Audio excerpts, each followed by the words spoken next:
This is the Lawrence County SportsNet, powered by LCAT. Gold heading back to Lawrence County. Your home for the County of Champions. Settles under it. The senior makes the catch. Perfection. Neshannock, again, are your Class 2A state champions. Force out the third, and that will do it. Mohawk is your 3A softball champions.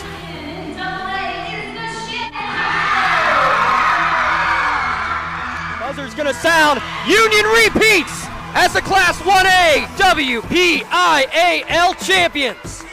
The top local athletes and the top sports moments all featured here, live or archived at lcsportsnet.com. The sideline getting by one defender, and he's going to go all the way by Harrison. Harrison on the ground finds Blundo. Blundo rolls it in, up and good for two. Shallow right field, giving a run, a sliding catch made. Down to 6 on the play clock. Here's Snap in the hole. The kick is up. The kick is long enough. It is good! That's fly ball deep right field. Get out of here! Hope running for his life. Throws it up for grabs. There's a man open. Touchdown. No way! Ripped away from him. Right back to Stanley from the seat of his pants, and he throws it off the window and in. Featuring over 100 broadcasts of county events in over a dozen sports. Your voice for Lawrence County sports. The gold ball headed home to Newcastle. This is the Lawrence County SportsNet. See if I can find a picture of him doing it.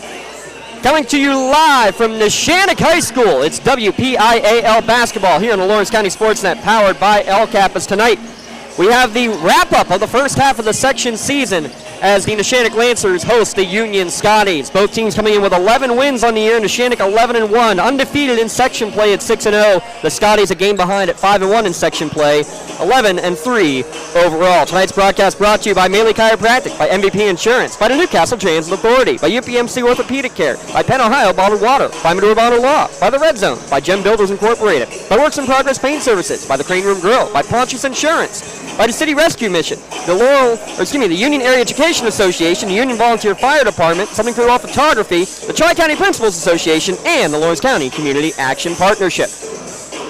Tim Continenza alongside. I'm James Dodson. Glad to be here. Tell you what, the weather outside might be frightful, but I think it's even more frightening inside when you got the Scotties and the Lancers playing in section play yet again. It just feels right. Neshannock back down from 3A, Union moving up into 2A.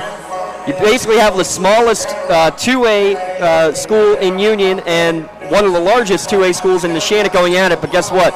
We've seen in recent years and playing in non-section play, Tim, that doesn't matter. You're going to have a fight when the Scotties and the Lancers come to battle. Yeah, it's a backdoor rivalry. It's great to have them back in the same section of play, like you mentioned, and maybe difference in sizes of the schools, but the bottom line is the competition on the floor is going to be pretty even, as we're going to see some great young men, really entertain us here tonight. You look at Union, obviously, first thing you talk about is Lucas Stanley, but you don't forget about Landon Eckert, you don't forget about Maddox Thompson and the rest of the group that bring to the floor on every play, and then obviously David Quake.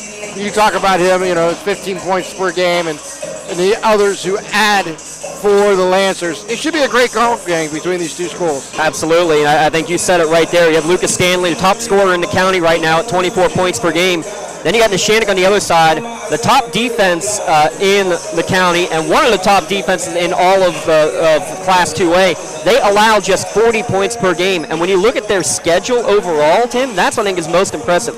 They have allowed just 46 points as a maximum number of points they've allowed in a single game all year. If this is a game Union's going to win, they have to be pushing the tempo and have to be getting into the upper 40s, into the 50s. If this is a game that's, in the teens, low 20s at halftime, it's Neshannock's advantage, and especially playing on their home court, where they certainly don't give up many points. I think this is going to be a game of chess between the two coaches, and Coach Corey and Coach Stanley, and to see how they match up throughout the game and make adjustments. I think that's really going to be interesting to watch how these two coaches handle themselves throughout tonight's ball game, because I really think that could make a big difference, especially when we get into the second half and in the fourth quarter play.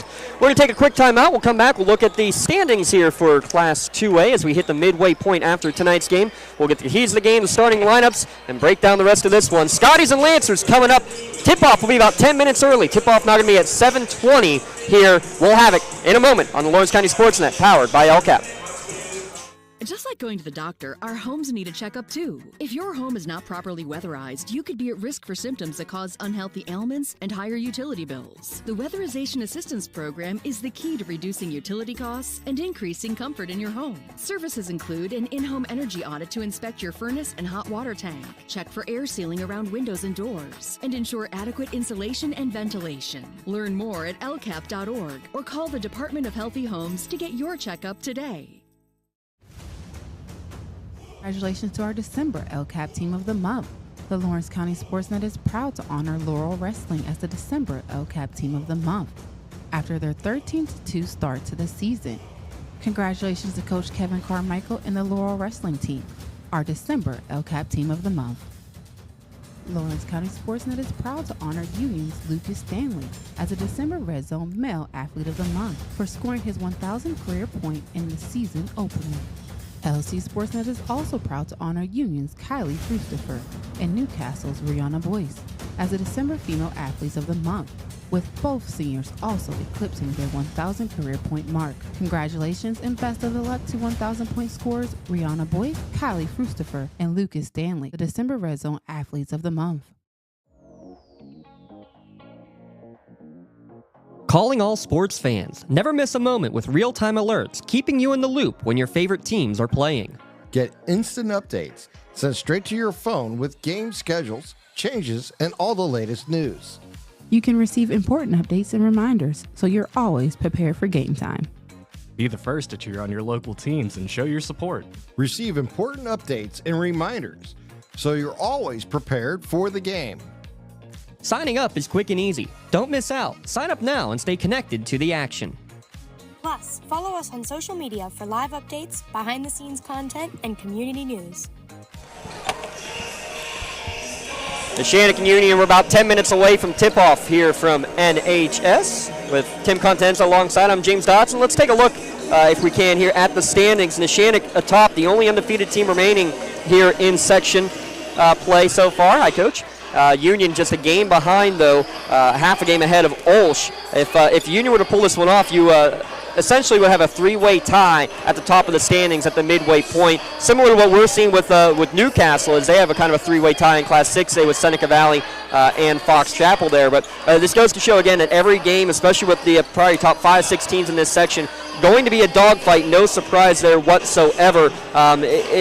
You got to hold serve on your home court is the main thing, right, Tim? No question about it. That's the key, and obviously, if you're the Scotties, you're looking to steal one on the road, and that's going to be, really the focus here tonight for them. But we look at what Neshannock has done, as you mentioned before. Highly great defensive team. They really get things going. I think more importantly for them, if they can spread the ball around, get some open shots, and get into the perimeter, they got some guys inside who can make a difference. We'll see how the matchup works here tonight.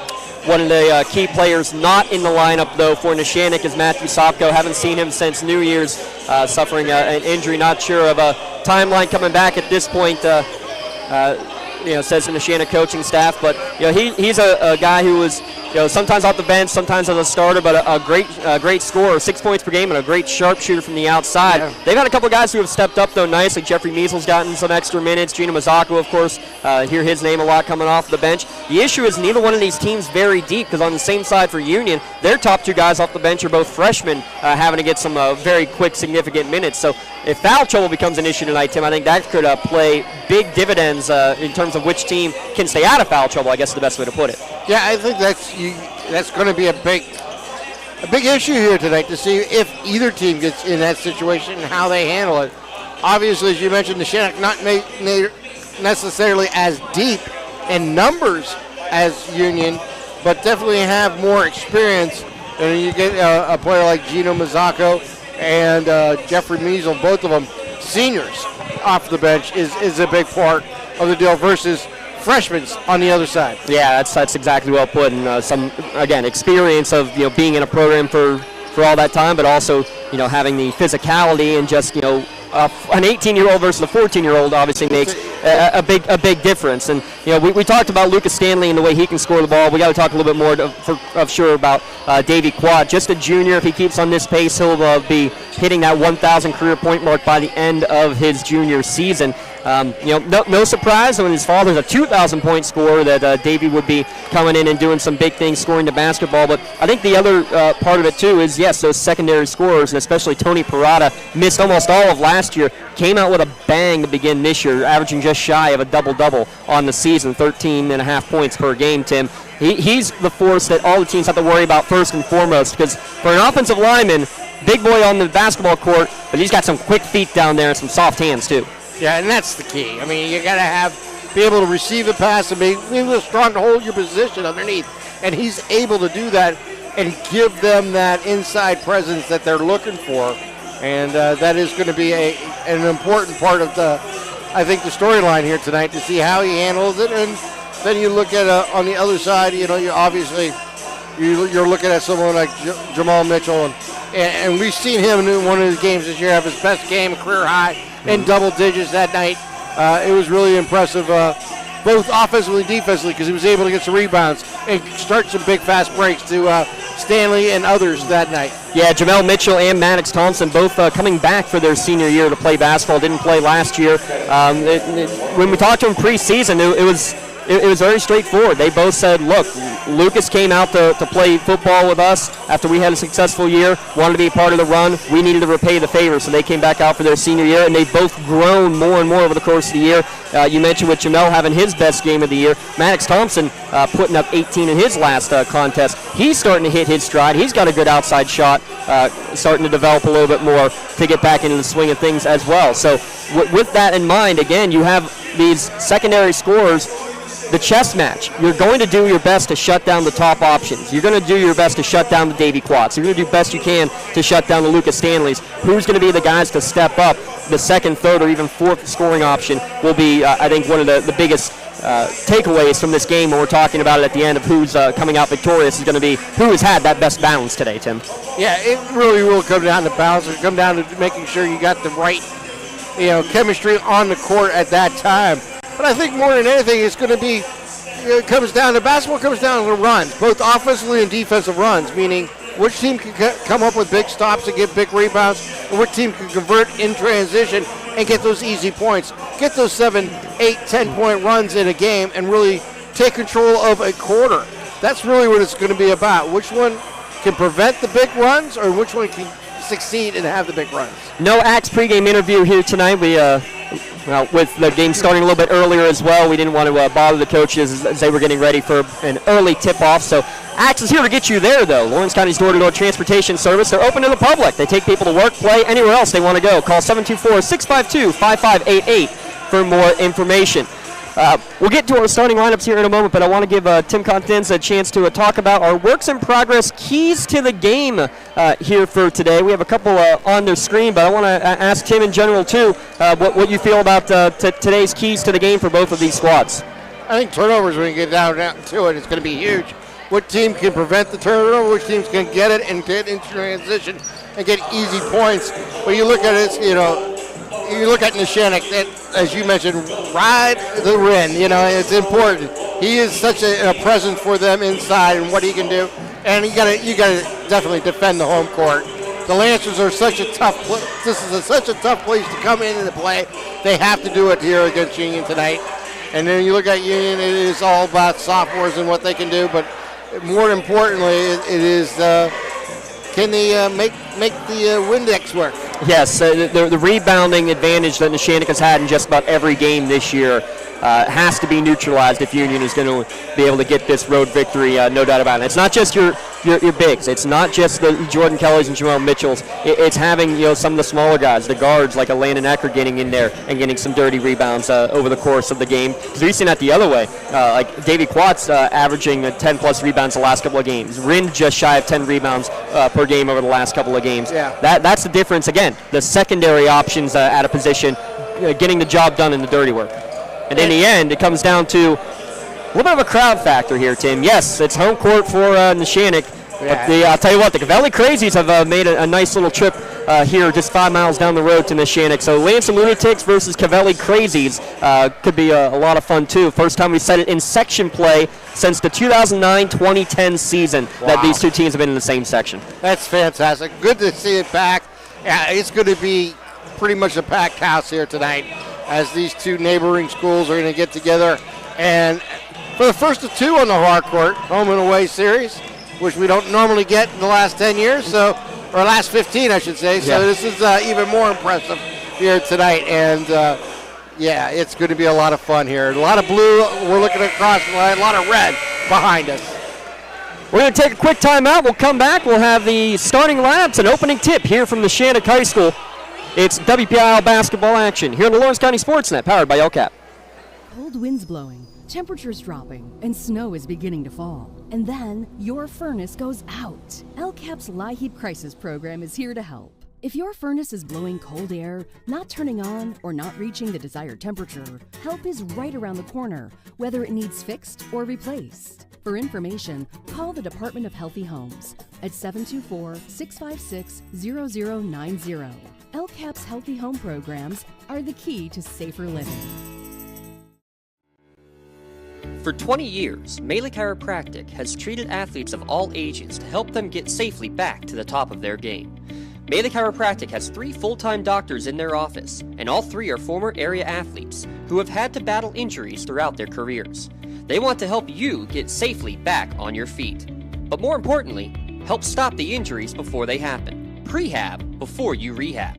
Attention all high school student athletes. During your sports season, a $30 visit to the Melee Chiropractic office includes an adjustment and/or all therapy is necessary. From the athletes of tomorrow to the weekend warriors and everything in between. Let Melee Chiropractic keep you in the game. Hey Mom, do you need a ride to the store today? Oh, no thanks, hon. I got it covered. Mike's taking me. Okay, well, you have a doctor's appointment tomorrow, right? I can take you to that. No, I got it covered too. Mike's taking me. Mike? Yes, Mike's my Axe driver. Picks me up right at my door and even helps carry my groceries. It's so convenient to schedule and ride with Axe. Wish I would have called him sooner. Okay, Mom. Sounds like you got it covered. I have an apple pie ready to eat. How about you help me with that? GEM building contractors and developers have a proven record of performance on any size project. They bring value, local craftsmanship, expert management to meet any challenge. From design construction, from inspection to budget estimation, GEM Builder has been building our community for 70 years.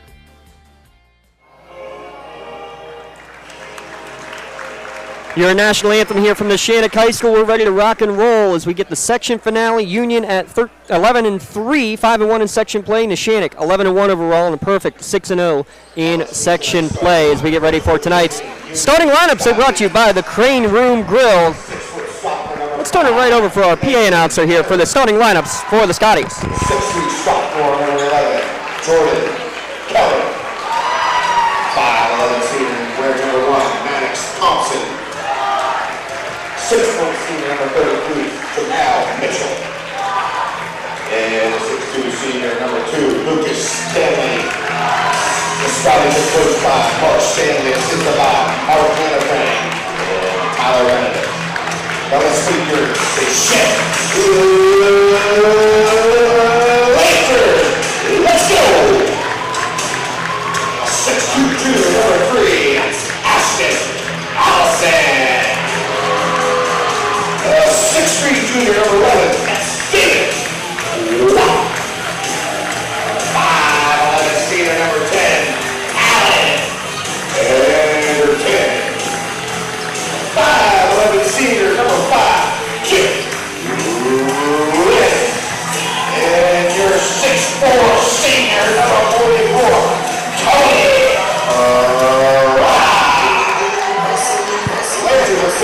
There's your starting lineups for both the Lancers and the Scotties. Remember your Crane Room winning word for Thursday night coming up? It's official, because it is PIAA Officials Appreciation Week, which means it means we have to appreciate. Lee Moan is absolutely thrilled. Do we appreciate Rick Conrad? I don't know. ain't paying attention to you. No, he's locked in, ready to go. They have a Crane Chips appetizer to go to the Crane on Thursday and say, officials, we're ready to go. And Jamel Mitchell with a false start, 5-yard penalty. We'll repeat first down. He does win the tip. Union in their road blues going left to right in the white numerals with the gray trim. And let's see how this game shapes up defensively as Thompson with it gets it to the high post and stolen away immediately through the hands of Mitchell and poked out by Allison. An early turnover. Stanley able to knock it right back out of bounds. Though possession will stay with the Neshannock Lancers. Shout out to our crew real quick. Jalen Peace and Garrett Dolan working the cameras. Matt Flannery, producer extraordinaire. Something for wall photography in the house as well tonight. We're going to have a nice physical battle, you can tell already, between Parada and Mitchell down low. Quat with the ball in the wing, gives it to Allison between the circles now. Neshannock's going to be very deliberate and patient with their offense. With the way that they run defense, no surprise there as they try to go over the top. Maybe a little force fed to Parada. Feet tangled, turnover right back. Yeah, I mean, that's exactly what they're trying to do, get it in to the big fella. Unfortunately, it was a little too long on a pass, and one of the first turnovers of the night. Stanley splits a double team across the timeline. A little 1-2-2 pressure here put on by the Lancers. Thompson down low to Mitchell. Both teams trying to work it inside. Mitchell can't get it to go, though. Allison with the board for the Lancers. That's what the Lancers need, an inside play. Defensively, limit the Union Scotties to one shot. That's what they've done so well all year long and really the entire time for the Coach Corey tenure. There's too many steps taken there by Jake Rinn. Both these coaches, I mean, you want to talk about longevity. 17th year with the Lancers for Coach Corey. Mark Stanley in his 11th year in his second stint. He also was with the Scotties for 7 years prior, so 18th year at his alma mater. How about this is his 514th game. Nice spinorama shot there. Looking for it was Kelly, but in and out. Another Allison rebound. 514th game, 403rd for John Corey, but that's only at Neshannock as we're going to walk into the lane and a walk called. So 3 possessions, 3 turnovers for the Lancers here, Tim. Yeah, right now they got to just settle down and get into playing their game, moving the ball around. They're a little anxious with the ball early in this set in the first quarter. Eckert pumps on the shot, steps inside the arc. Extra pass to Thompson in the corner for 3. Short, no good. Roll bounces right out to Kelly, up and under, but can't get it to go. Parada was there for that rebound, able to get it out. We'll keep an eye on that offensive rebound stat, though, over the course of the game. Again, rebounding, especially the offensive glass, likely to be a big key component.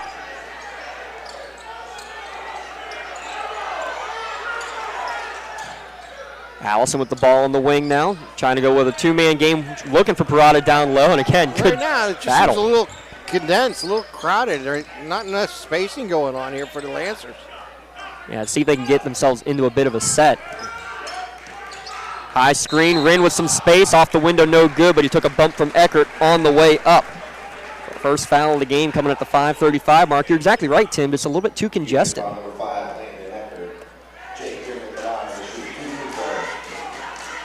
I think both teams are trying to get out to a quick start, and the process has caused the turnovers that we've seen earlier and the lack of continuity that you normally see between these two schools. And I'll tell you this, too. They've certainly allowed for the big boys to be a little physical down on the block. It's definitely going to be a physical game. You're right about that. But I also like, too, that you've had the officials chatting with them during play and between plays of like, hey, that's fine. Be physical, but you got to keep the hands up. I mean, they're doing a great job officiating. No surprise here on Officials Appreciation Week. First point of the game comes from the line as Rinn able to split the pair. 1-0 Neshannock lead. Stanley takes his first shot. A little step back, rolls all the way around the rim, but doesn't find its way down. In transition, Rinn for 3. Nothing but net. And that was within rhythm. That's exactly what they're looking for here. Yeah, good transition bucket there, and then Rinn pokes this one away from behind. Can they keep it in bounds? Yes, Quat does in front of his own bench. He looks to go 1-on-3, loses it on the way up, able to get it right back. Rinn open again, look out! Rinn's on fire. Got that first one to fall and the second shot from the line. Since then, 2 threes in a row. How about this? He only had 10 threes all year. He's got 2 in the first 3 minutes of this game. Thompson looks to answer. Well short, no good. Parada rebounds. Hot start for the Lancers. After a sluggish beginning, 3 turnovers on their first 3 possessions. Now 3 straight positions with Rind getting points. This one out of bounds. Quat lost it. It went off his leg, but then off of a Scotty leg and out of bounds. Yeah, good hands in there for Union, able to kind of disrupt the ball a little bit, but in the process went off, and it'll stay with the Lancers. Rind to trigger, looking for Quat. Ball closed out by Stanley. Down low, good pass over the top to get it to Parada, and the soft touch for his first bucket. Yeah, Tony had a nice position there. Just took that pass just over the reach of the defender and was able to go right into the lane for the easy 2. If they don't give any backside help, Tim, they'll do that all night. Stanley splits the top defenders. His floater no good. Good tap out by Maddox Thompson to get the rebound. Now Kelly in the lane, left alone. Little 10-footer is in. Jordan Kelly. And that's ends that 9-0 run here for the Lancers. Anderton maybe better suited to be able to go and take the layup, but when it's an extra pass to Rind for 3, why not? 10 points for Rind as you check out the LCAP instant replay. What a start. 12-2, and no whistle either way, and Mitchell even stopped on the play and then ends up finishing the shot. Yeah, he's like, okay, well, I guess we're going to be a little physical tonight. He didn't really lower the shoulder, he kind of just gave a block. Yeah, I mean, in theory, with the new flop rule, you would have thought that that's something that isn't that you got to call one way or the other. But the officials saying, nope, not enough either way. Rind with the offensive rebound. Allison a second chance and an and one. Allison getting his own rebound, putting it back in, doing it nicely, following it up, not giving up on the play, and it is a 10-point lead here. And the Lancers trying to add on at the line. Remember how I said the higher scoring game would favor Union? Yeah. Strike that. Well, I don't know if everyone's seen Jake Rind getting hot from the outside like he has to start this game. 3 3-pointers in the first, 5 minutes of play for Rind. Stanley has to force this one up, but he's going to draw contact and get to the free throw line. And that's another, I think, key to today's game is for Union to get to the line. Only 65% as a team, but they go to the line nearly twice as much as Neshannock has on the year. Yeah, well, you've got players who can drive the ball like, Stanley can, like Eckert can, and a few others. And you got to take advantage of that. You want to get to the line and just stroke the ball. Obviously, 65 might be a little low. I mean, most teams say they want to shoot about 70 or better, but they're right in that range. Stanley hits them both. He's a 82% free throw shooter and currently ranks 35th in county history in terms of scoring with now 1,312 points. Down low for Parada. He takes a hit on the arm. It looks like Jordan Kelly's going to pick up that personal foul. Yeah. And he'll go to the line shooting 2 here. Jordan Kelly. Parada will shoot 2 shots. That is the 3rd team foul on Union. Free throw up and good. And Neshannock, when they do get to the line, very good. Just shy of 70% on the season for them. As Parada knocks both of them down, he's now got 4 here in the early going. 16-6 lead. Neshannock started on a 9-0 run. We're going to have a holding foul on the first substitute into the game for Neshannock. That's against Mazzocco. You also have Aiden Booker in for the first time, the freshman for Union. That's his first.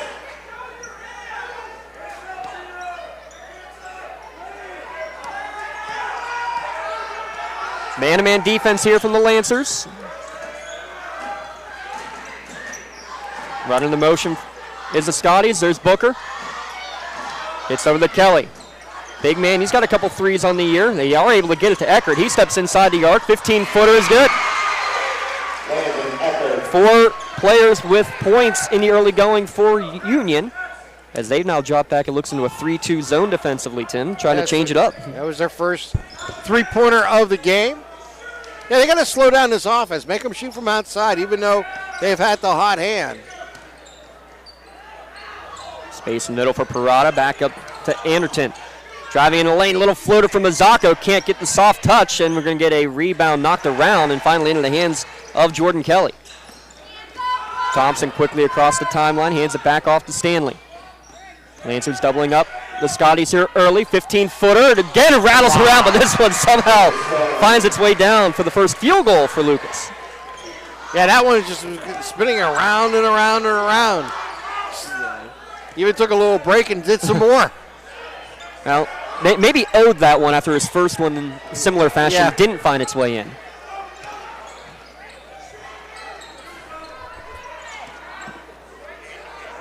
Quat gets his first chance to tee one up. It's too strong and no good, but he tracks down his own rebound. Passes it down low. Parada fighting off a couple of Union defenders. I think they're going to get Booker on a reach-in. Yeah. Tony Parada is such a big target in the middle. So strong once he gets the ball in his hands. It don't take much to, if you get a hold of him, and he's going to flinch you off, and it's going to look even worse than it actually was. After a 9-0 run early, Union has kind of weathered the storm, stopped the bleeding for the time being. Less than a minute to play now in the opening frame.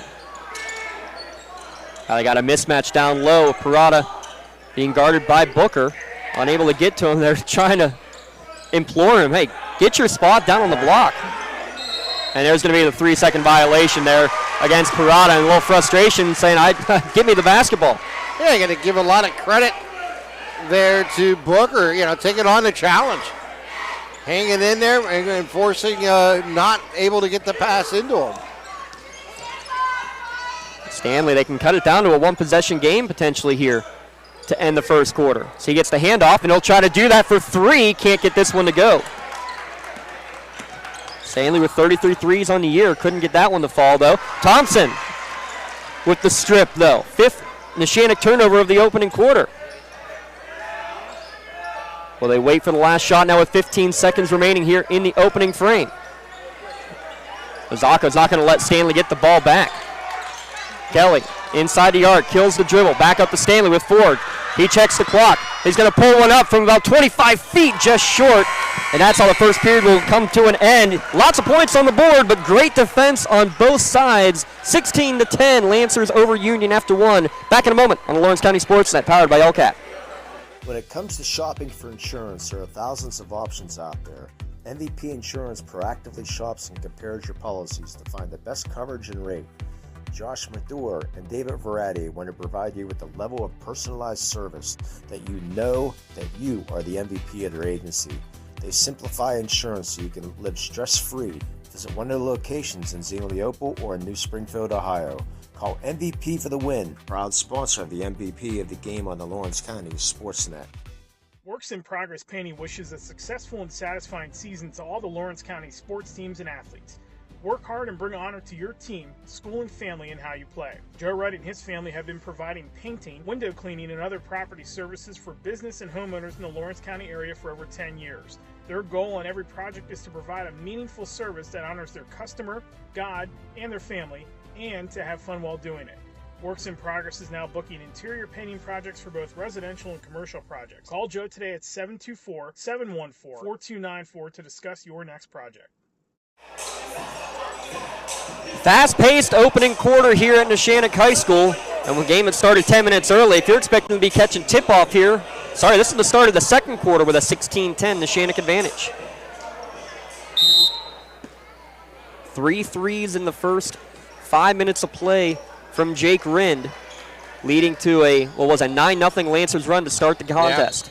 We have a whistle and 2 hands on the body. A foul's going to get called against Union. See if they get that on Kelly. If so, that's his second. And we mentioned it in the pregame show, Tim. Neither team's going to have a real deep bench tonight, especially for Union, that their first 2 off the bench are typically freshmen. Yeah, it's going to be a challenge as this game goes long if that happens. Because they got that one nice dish inside. Ashton Allison able to get the easy bucket off the inbound. A little miscommunication for Union defensively.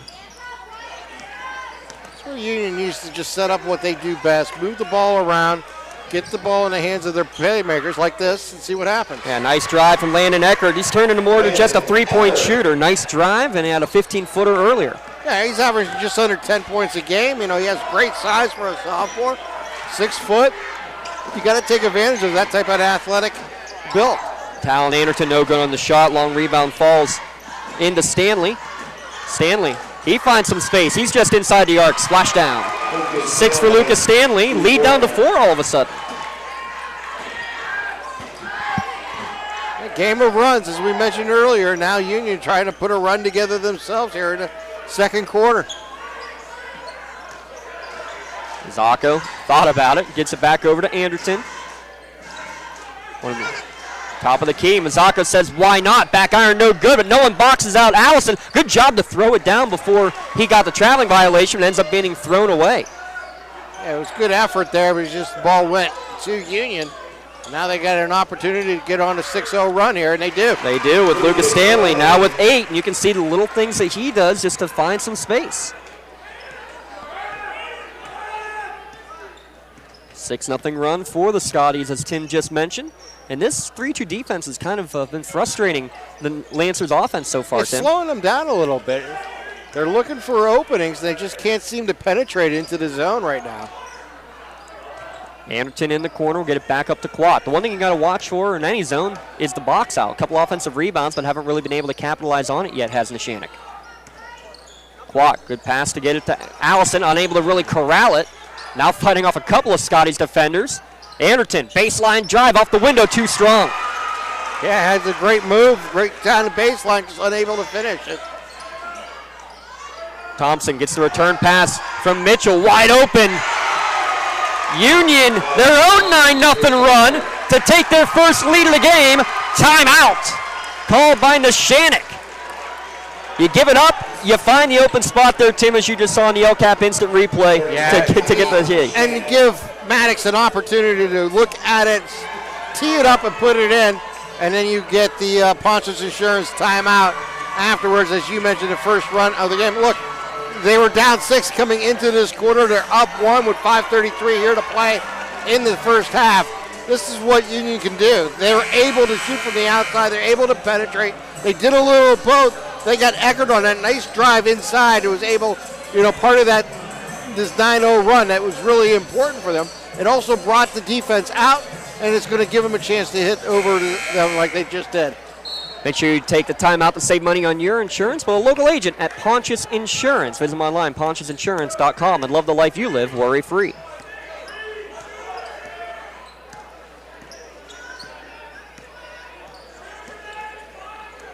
So Union gets their first lead. Let's see how the Lancers can respond. Rind back out there. Fake to him. Down low. Double teamed as Parada down low. Kicks it back out to Davey Quat for 3. Misses everything. Yeah, you don't see that too often. He usually has a quality looking shot there. It looked pretty. He just missed it. Yeah, it looked great coming out of the hand. And yeah, you expected it not to hit rim, but you expected it to hit the nylon. Fake the pass. Lucas Stanley says, I'll go nothing but net.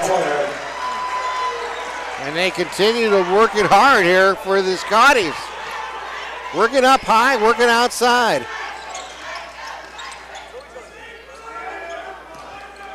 $12-0 run now for Union.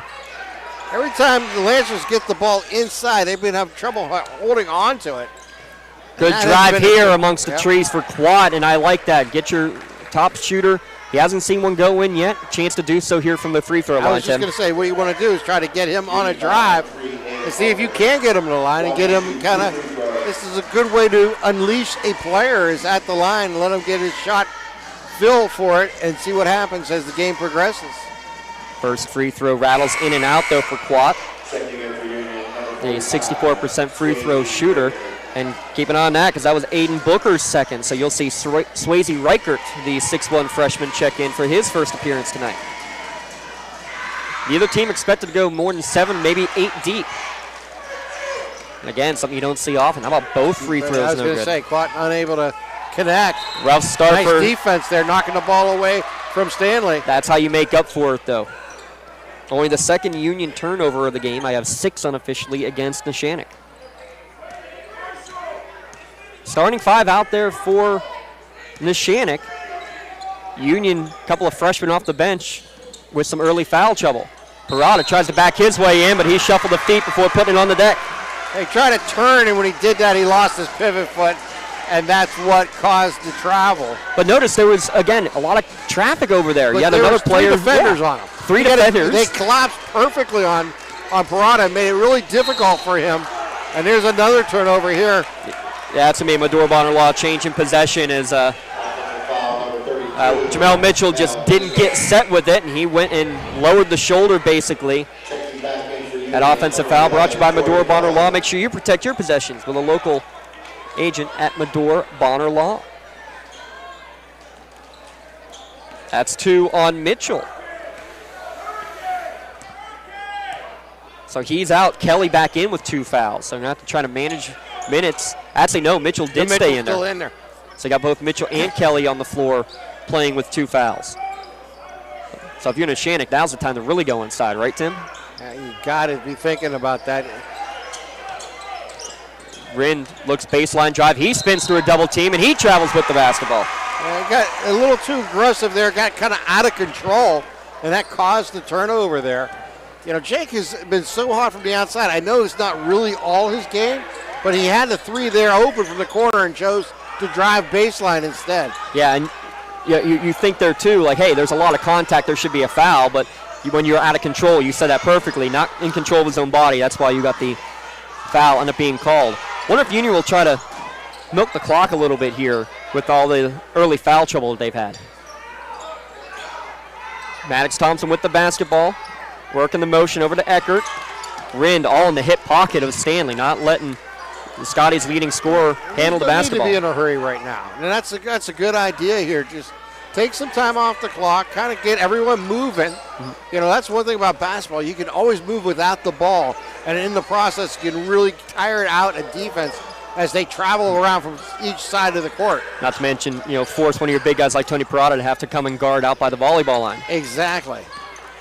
And then you get maybe a backdoor mismatch. Already about a minute gone on this possession here for Union. Stanley gets around one, looking for the other, and Parada's going to poke it away out of bounds. It will stay with the Scotties with 2:34 remaining here in the first half. Coming back at the half, we'll have our UPMC halftime show. Took just about 45 seconds off on that possession. And it'll still continue. UPMC is Lawrence and Mercer County's local choice for advanced orthopedic care. 3 ball, no good. Thompson gets his own rebound. Nice bounce pass into the lane for Jordan Kelly. Yeah. Thompson was thinking about going up court after he shot the ball and says, no, let me step in. And the ball came right to him. Then he made a nice feed into Kelly, and Kelly able to turn around and get that easy jumper, and a 6-point lead here for the Scotties. And the run continues. That makes it now a 14-0 run. Neshannock got the first basket just about 10 seconds into the frame, but they have not scored since. Tim, what is it Union is doing defensively that is causing such havoc for them? More than anything, like you mentioned, they went into the zone, but I think they're really challenging any pass inside. Tony Parada has not been able to get it cleanly anytime the ball gets to him, any of the bigs inside, and they can't, in the process, get the ball and get it back out where you get an open shot or an open drive from outside to come into the lane. And I think that's really been the key, is they've been really challenging every ball inside, and it's been double, triple team as they take on the big fella. And every once in a while, too, it feels like there's 2 white jerseys there when they need to try to be clearing out maybe a little bit more for either Allison or Parada on the block. The problems kind of reappeared a little bit on the inside. I mean, it is flu season, so. Can Neshannock dissect this Scotties zone defense? Anderton, he drives into the lane, flips it back over to Allison. Top of the key, not able to get it in rhythm, though, with the catch for Quat. Rind, skip pass over to Anderton. He pumps, drives. Good closeout defense there from Union. Splitting through the defenders, through 1, through 2 is Quat, and then he's going to get fouled by Swayze Reichert for the personal. That'll be the team's 4th of this second quarter before the traveling call. Yeah, more than anything, it's good to see for getting Quat on a drive. That's one thing he can do. The more he drives in, it opens up his outside game because you got to respect that first step. If he's able then to establish that, he's going to be able to step back and hit some jump shots. It's getting a little physical inside, a little too hard. Referee's having to go and, again, talk to the players on the court. Reichert, the freshman, going against the senior. Playing tough. It feels like a football game out there as Quad finds his way into the lane over the top of Reichert. No good. Put back to Parada. No good. Into the hands of Stanley. He's going to baseball pass up the top. The quarterback fought Thompson, but he couldn't get it to go. And then a Thompson foul is going to send Rind to the line at the other end. Oh, my. Take a look on the LCAP replay, though, Tim. Can't believe it didn't go. Yeah, it was a perfect outlet pass to Thompson, and he's just unable. Got underneath the basket a little too much. Got into that back of the rim and glass area, and that prevented. If he could have stayed outside and used that square a little bit more, it would have went right in. But as you mentioned, the foul came afterwards on the missed shot, and Rind now has an opportunity to get back on the scoreboard. He hasn't scored since the first quarter. Yeah, he had 10 of the first 12 points of the game for Neshannock, and fitting that he's the one that finally ends what was a 14-0 Union run. Mitchell will check back in. Little offense-defense here with 90 seconds remaining. Rind just above his average, just under 11 points a game. Now at 11, looking for 12. And he gets the friendly hometown roll to do so.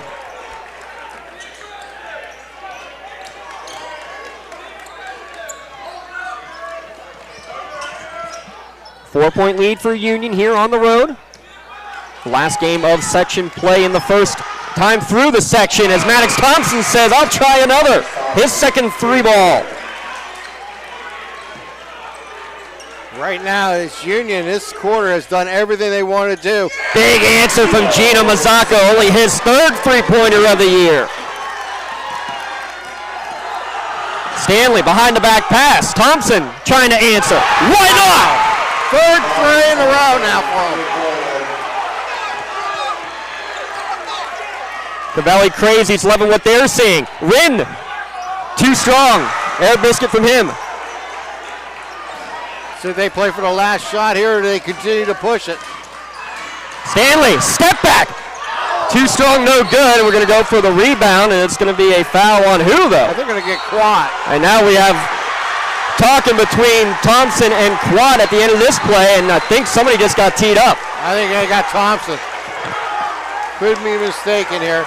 As he tried to reach around the ball player to get that rebound, and he's actually got the hands going around Quad, but Quad was holding his ground, so we'll have to wait and see how they handle this. I didn't see what they called here. If it's a football game, that is face guarding and pass interference. Right. They did give a tee to Union. Coach Stanley not pleased. So what was the first foul is the question.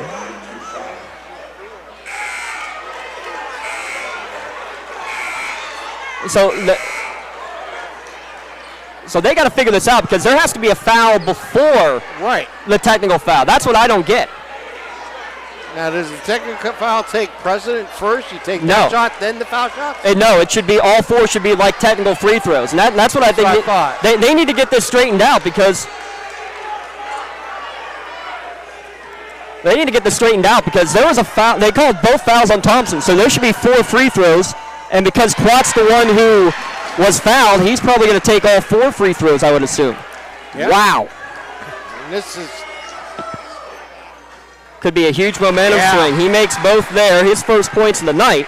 So now he's got the 2 free throws now for the technical. And they're going to get the ball back, don't forget, because of the technical. So this is potentially could be a 6 or a 7-point run on this one series. 3 for 3. If he hits this and then they hit a 3, they'll take a 7-point deficit. And he missed that one. But the 3 out of 4.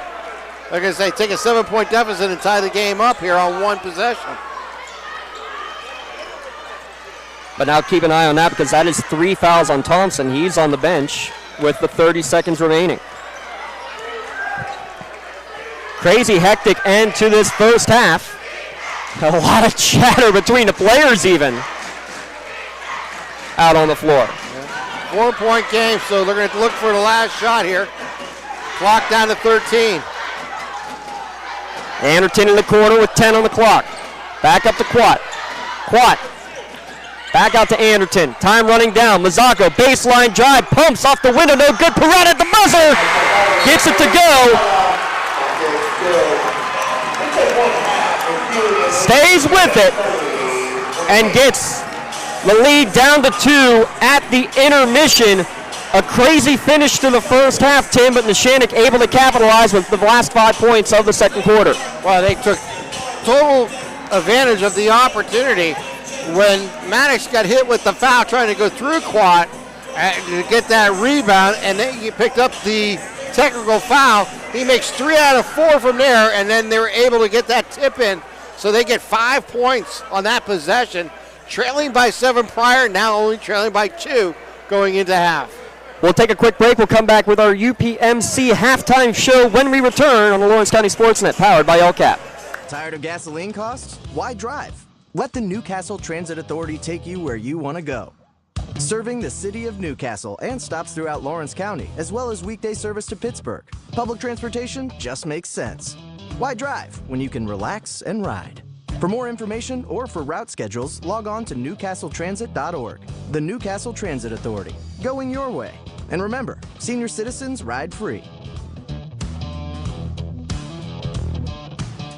At Medore Bonner Law, we're more than just attorneys. We're your community partners. With a combined experience that spans decades, attorneys Jason Medore, Michael Bonner, and Greg Rossitelli are your trusted advisors for all legal matters. From personal injury to estate planning, business law to family disputes, we are here to guide you through every step of the legal process. Our full-service, community-based approach ensures that you're not just a client, but a valued member of our family. Give us a call or visit us online at MedoreBonnerLaw.com for more information. When it comes to protecting those you love, the businesses you've built, or the things you've earned, you need someone you can trust. Who better to protect your interests than a local insurance agent? Pontius Insurance is a team of local agents helping local residents in Lawrence County and surrounding areas, specializing in auto, home, business, and life insurance. Come see Dan Pontius, Jessica Dix, and Tracy Giddings, and the rest of the team at Pontius Insurance, and receive the personalized service you deserve. Don't get left out to dry. Call the Penn Ohio Bottled Water Company for the fastest and most efficient bottled water delivery service in the area. Penn Ohio offers bottled water ranging from 16.9-ounce bottles to 5-gallon jugs, perfect for your next event or office water cooler system. Also, don't forget to ask about their custom labeling options. Visit PennOhioBottledWater.com for more information and to get a quote on their delivery services. Whether it's at home, in the office, or on the sidelines, Penn Ohio has you covered. Whether you're hosting a big party, it's family dinner night, or you just need a place to go and watch the big game, the Crane Room Grill is the place to be. Need that something special for your upcoming event? Ask about the CR Brewing Company's custom brewing options to give your big day that personalized touch that your guests will never forget. Visit craneroom.com to see their full menu, or call in your takeout order now at 724-656-1553. The Crane Room Grill and CR Brewing Company, a winning combination. When the high school season heats up, make sure you have the best gear to support your school. Head to the Red Zone on Wilmington Road in Neshannock for all your county sporting apparel needs. From sporting goods to custom apparel to embroidery and more, the Red Zone has it all. Quality gear for all 8 schools in the County of Champions. Stop by and enter the Red Zone or visit them online at theredzonesports.com. Score big at the Red Zone. Thank you for calling Axe. Where can we take you today? To work, to the store, to Grandma's house. Axe can get you there, but it's much more than a ride. It's a joyride. I'm helping people. I'm getting them out of their house. I'm taking them to their doctors, to the grocery store. They say I'm entertaining. Okay, we laugh, we joke, we sing, we tell stories. They're like family to us. Even if it's the same day, to schedule your joyride, call Axe today. Your hip, your knee, your shoulder, whatever has been holding you back, UPMC Orthopedic Care is where you'll find experts to help you get back to a better quality of life. UPMC is pioneering minimally invasive surgeries, and we offer personalized treatment plans and same-day surgery to get you home and moving sooner. It's your ankle, your elbow, your hand, and it's your move. Visit upmc.com/ortho to learn how UPMC can help. Since 1911, the City Rescue Mission has been serving our community by providing food for the hungry, shelter for the homeless, and hope for the lost. We continue to love all that come through our doors, extending mercy and providing grace just as God has done for each of us, serving with a compassionate heart and sharing the good news of the gospel and the hope we all have in Jesus Christ, just like we've done since 1911. We can't do this alone, and we continue to need your help.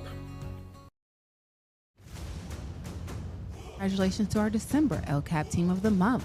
The Lawrence County SportsNet is proud to honor Laurel Wrestling as the December LCAP Team of the Month after their 13-2 start to the season.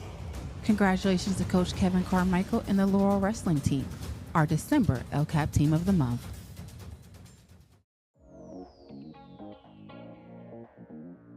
Calling all sports fans. Never miss a moment with real-time alerts, keeping you in the loop when your favorite teams are playing. Get instant updates sent straight to your phone with game schedules, changes, and all the latest news. You can receive important updates and reminders, so you're always prepared for game time. Be the first to cheer on your local teams and show your support. Receive important updates and reminders, so you're always prepared for the game. Signing up is quick and easy. Don't miss out. Sign up now and stay connected to the action. Plus, follow us on social media for live updates, behind-the-scenes content, and community news.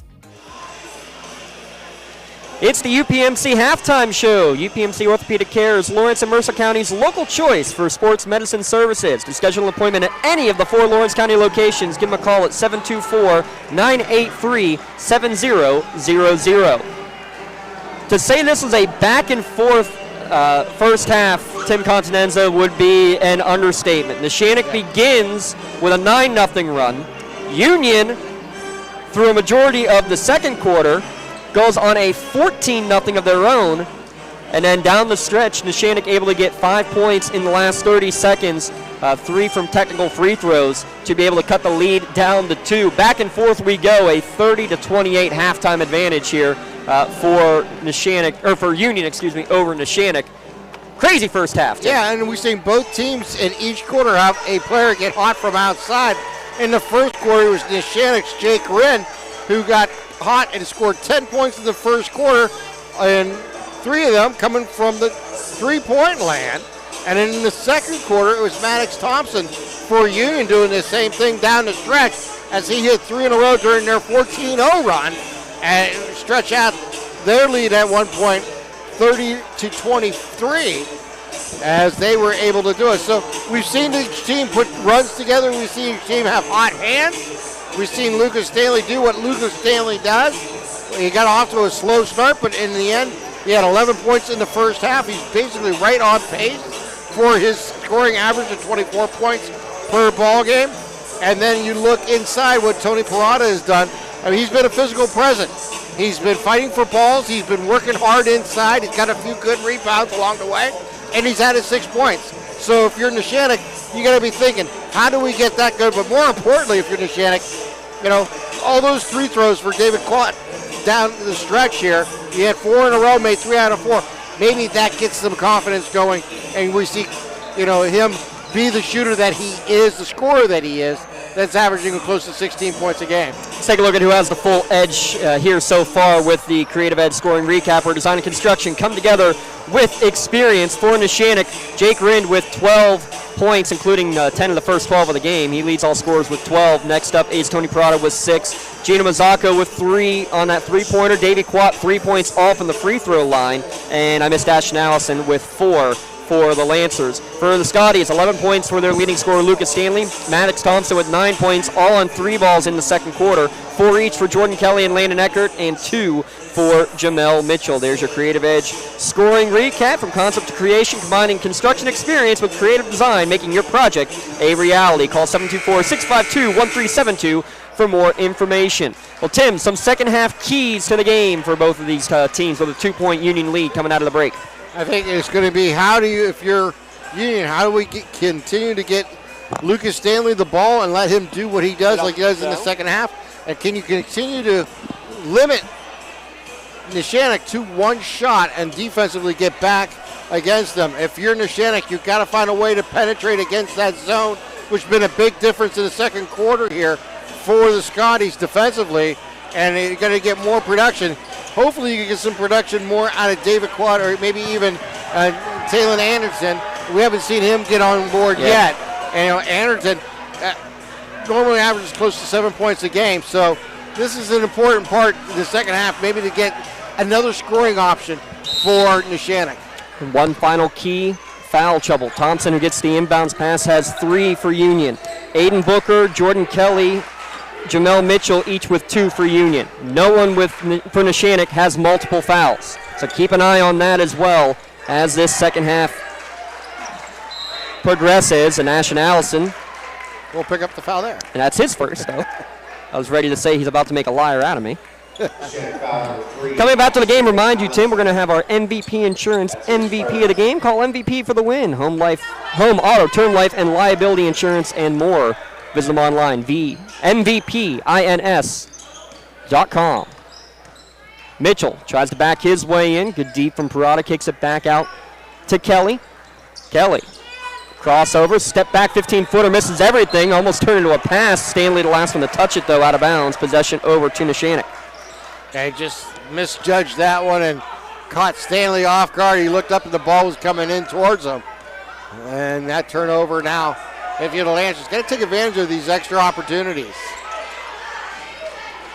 13-9 unofficially was the rebound edge for Neshannock in the first half as well. Wren pumps on a corner 3. Parada right back to Wren. Looks baseline drive, gets around 1, gets around 2, gets the floater to go. Jake Wren for the game, Tim, we said he was got to be one of the keys. 14 now. Yeah, that was a nice move, working the baseline, getting himself in position for that easy 2. Ties the game up at 30. That's the first time actually we've been tied since 0-0. Stanley double teamed in the lane, kicks it back out to Mitchell. Thought about a 3 for about 0.2 seconds. Back up to Thompson, quick trigger, tries to follow his own shot and does. Gets his own rebound, hands it off to Mitchell, no good. Third chance effort, Stanley can't get it to go. That's one thing if you're Union. If you get multiple offensive shots at the basket, you really need to connect on one of them. Rind still feeling it, and that's why. 17 tonight. 4 for 5 from downtown. This kid had 10 made three-pointers all year, and he's going to pick up the foul here, though, as Stanley worked his way in. Well, they could get it on Parada, though. That's what I'm thinking. Nope. They're going to get this one on Wren. And not a bad idea for Union, though, too. Work their way inside and try to get themselves back to the charity stripe. They only shot 2 free throws in the first half. Yeah, a team that actually gets to the line much more consistently. They were 2 for 2 from the line. First half, 8 of 13 from the line overall was Neshannock. Yeah, it was Lucas Stanley shooting his first 2 points of the game from the line, and he's now 3 out of 4. Wren gets the rebound, looks to go coast to coast, tried to go right at Thompson. Good job staying in good defensive position, not to pick up a defensive foul. Coming the other way. A nice rebound there, keeping his dribble alive, too, as he kind of worked his way in. Good pass to Mitchell, just couldn't get it to find its way down. 2-point Lancer edge. Mazzocco looking high post. Good job for Allison to get it back. Short corner jumper, splash down. Tony Parada. Yeah, when a big man can step out like that and hit that jumper inside the arc, oh man, that is such a weapon. I think an underrated part of his game right there.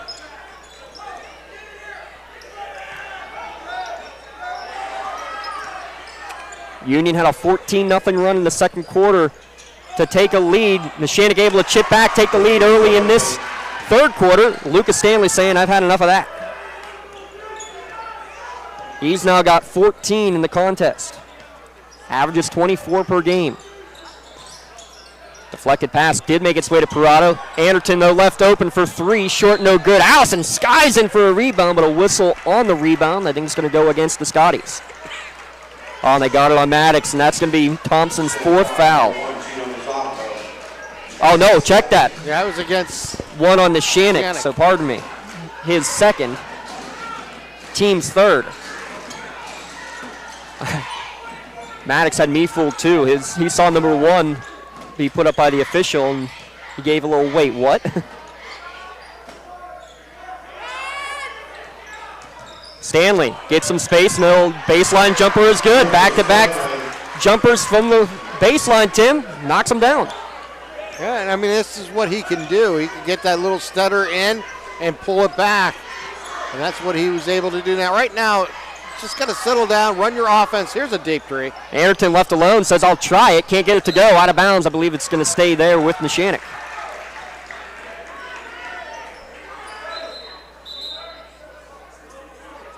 Checking back in for Neshannock, number 11, David Quat. David Quat will check back in for Mazzocco. Starting five out there for both squads. Neshannock's only gone 6 deep. Union's only gone 7 deep here in today's contest.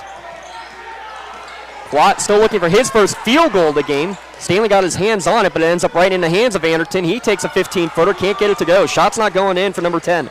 No, he's working on it, but it's just a little too strong here tonight. Another step back. Stanley's feeling it, and one! How about that? Just taking the pick, going to his right as he's leading that way, pulls it up, puts it in, gets contact, and a 4-point play opportunity. Tell you what, Tim, we said it in the Newcastle game the other night. We have seen more 4-point play opportunities this year than maybe in like the past 4 or 5 years combined. And that is true. I don't know if it's just because we see more threes now than ever before, or is it a combination of just people are coming out trying to prevent that? Yeah, maybe. Either way, it's an 8-0 run, and it does not go in, so it remains an 8-0 run for Union. Stanley's now trying to chuck up the threes. Good closeout by Rind to prevent the basket. And then we're getting a hand check against Stanley for his first foul there at midcourt. But right now, an 8-0 Scotties run. 9-0 and 6-0 Neshannock runs. 14-0 and 8-0 Union runs here in this game. Yeah, it kind of been working against each team on these runs. And I mean, the one big one, that 14-0 run, was a really sizable one. And these 8-9 runs, they're important. Anderton shooters keep shooting, Tim, and that's why. Yeah, exactly. They got to have that option as this game continues. And that one you could tell out of the hand. He was at half court by the time the ball went through the net. He knew it. Stanley right at Parada. Good job to hold his ground and then get the rebound as well to pick up the second foul against Lucas. Yeah, Stanley, he knew right away when he reached over the shoulder and got the arm, as he was just like, why did I do that? I know better. These kind of instincts get involved, and you pick up a cheap foul. Now he knows better because he's a coach's son. Well, he's also a junior official, Tim. That's true. His brother Anthony, a referee in the area as well. I don't see him on the bench. Or yeah, I do see him on the bench. Thought he might be wearing the stripes tonight. David Quat tries one from deep. He still doesn't have a field goal, but an offensive rebound from Allison. Huge deep offensive rebound. See if they can convert. High post to Allison. Extra pass over to Quat. Good closeout. Now down low looking for Parada. Off the window and in. Yeah, got nice position on the right side. Able to use his body, go into the lane, and make that shot. Kelly, top of the key, says, sure, why not? Well, maybe that's why. A little short. He's hit a couple threes on the year. That one just kind of came out of the hand funky, though. A little too much time to think about it. Yeah, sometimes that is the case. Anderton's been thinking about it a lot. Misfired early. He's now hit back-to-back. He's found his shot. It's taken about 3 or 4 before He has rounded it in, but right now, Anderton playing big. Thompson nearly hit his fourth three-pointer. Stanley's going to get the rebound and fouled on the floor, but it's going to be bonus free throws here, as that's the fifth foul of the quarter against Neshannock.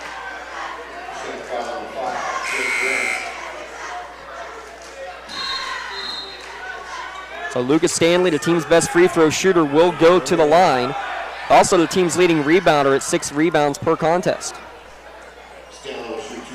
Call these red zone bonus free throws here for the third quarter. Make sure you stop by the red zone on Wilmington Road in Neshannock Township for all of your county sporting apparel needs. Yeah, They're the best of the best in Lawrence County.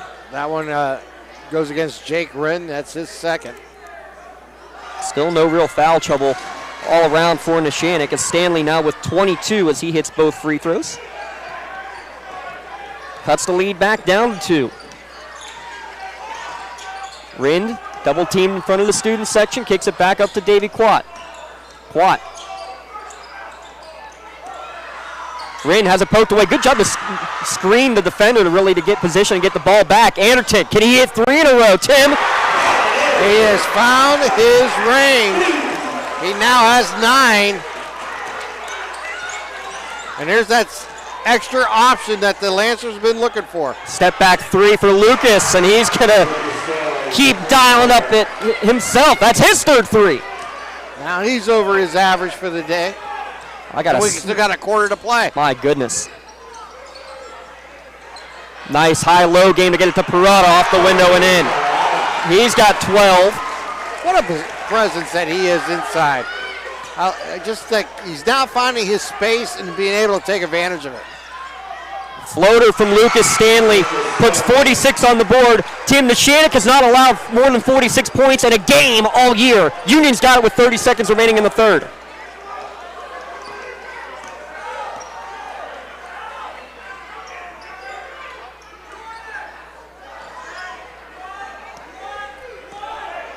Union's content to concede for a last shot. Neshannock with 15 seconds left. Anderton dribbling near midcourt, now gets it to Rind. To Allison with 7. Trying to go over the top, looking for Parada. Quick hands, and he's going to go and step out of bounds. First turnover of the quarter by my count, Tim, for either team. Yeah, I think you're right. Now 4 points. Right now you got 4 seconds, so you got to get the spacing that you want and try to get it across midcourt where you still have an opportunity to maybe get one of your shooters the ball. Stanley looking for some space. He'll get the half court, chuck it up with the buzzer, and it's going to be off the mark and no good. We got a ball game here in Lancerville. 48-46, Neshannock leads at the end of 3 quarters. Don't go anywhere.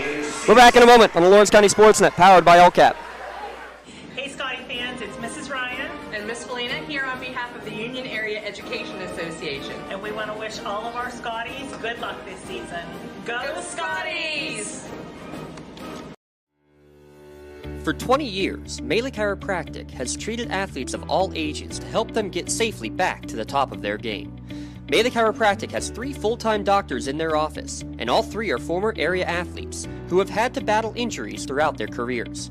They want to help you get safely back on your feet. But more importantly, help stop the injuries before they happen. Prehab before you rehab. Attention all high school student athletes. During your sports season, a $30 visit to the Melee Chiropractic office includes an adjustment and/or all therapy is necessary. From the athletes of tomorrow to the weekend warriors and everything in between. Let Melee Chiropractic keep you in the game. Does your blueprint not match the vision of your building project? Not with Creative Edge Architecture. From concept to creation, Jeff Measel will help tackle the complex problems, creating design solutions and construction experience. Creative Edge gives you the edge design and construction meet. 8 minutes on the clock, 4th quarter action coming your way. Maybe a crazier stat than what we just said of Union scoring more points in the first 3 quarters than Neshannock has allowed in any game all year. Stanley had all 16 Scotties points in that quarter, and the defense is going to force a timeout right off the bat to start quarter number 4. Tim Continenza, we have been treated to a dandy here tonight at Neshannock. It is. It's been a lot of fun to watch. We got 2 matchups here that are kind of contrasting in styles in a lot of ways. And the same way they're built similar because they got a big guy down underneath. The difference is Neshannock's been able to get really production out of Tony Parada, while Jamel Mitchell, he's been a presence underneath. He just hasn't been a scorer that we've seen him a few times. Averaging over 6 points a game, he's only at 2 in the fourth quarter. They're going to have to find a way to get him the ball inside and see if he can make Parada defensively play against him and see how it works. But you got to, keep feeding Lucas. I mean, my goodness, 16 points, 20-16 in a quarter, and Lucas Stanley with all 16. Coming up tomorrow evening, we will have our latest edition of the Beyond the Scoreboard podcast delivered by Penn Ohio Bottled Water. Give them a call. Let Penn Ohio Water do the heavy lifting and bring refreshing bottled water straight to your home or work. It's the mid-season edition of that podcast. This is the final game of the first time through of the home and home of the section play. Other games going on tonight, by the way, in the section. Laurel is at Western Beaver, Shenango at Rochester, and 3A Mohawk hosting Freedom, and Elwood hosting Aliquippa. No one stopping Jake Rind. He's now got 19.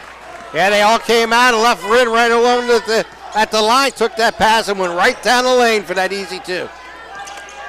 Can Union continue to feed Stanley? Can somebody else put one away? Again, Stanley with all 16 points in the third quarter for Union. They're trying to force it to him down low in a double team. He gets it and lays it in anyway.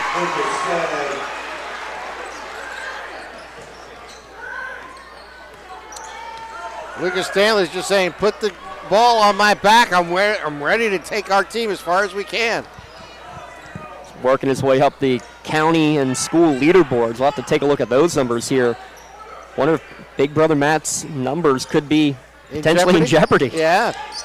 It's going to take something really special, but he is really special. Davey Quad, a really special player too, but he can't get that one to go. And we're going to have a whistle, and are they going to call a jump ball? Yeah, they did. Wow.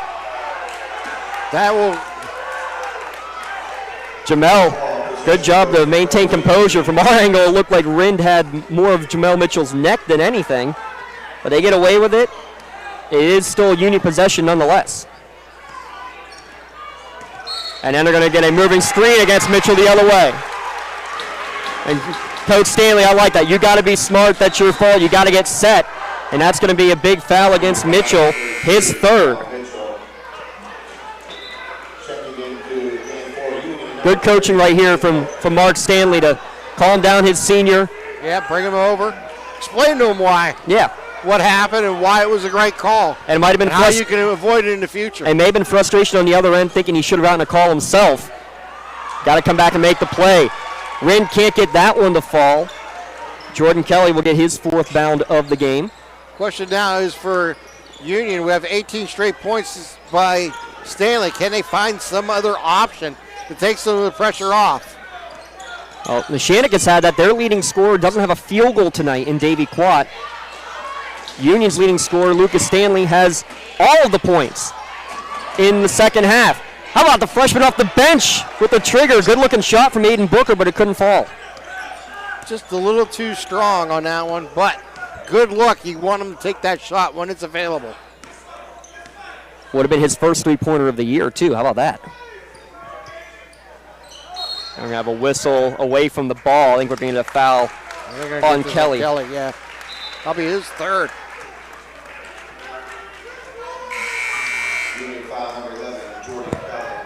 I like that. Quick break for Jamel Mitchell, getting him back in.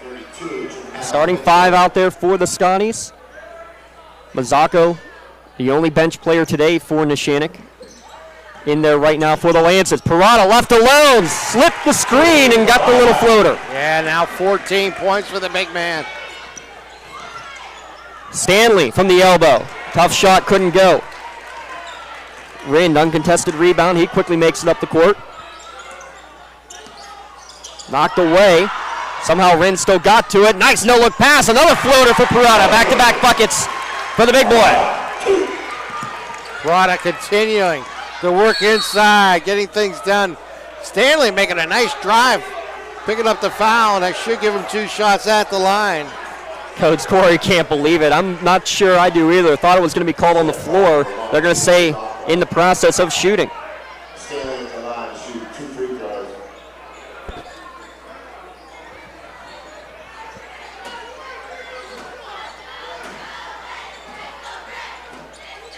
Both Mazzocco and Stanley went hard into the wall as well. Good sportsmanship, everybody helping each other up. Now they're going to make sure everything's wiped up there. Mr. Naismith all over it.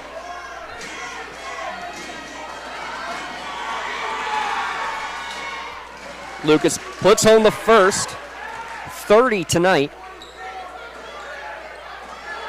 He opened the year with 35 in the tip-off tournament. Now with 31, lead down to 4. Nearly a steal in the backcourt as number one's going at each other, and they're going to get a bumping foul as I think Maddox just kind of leaned in at the last second.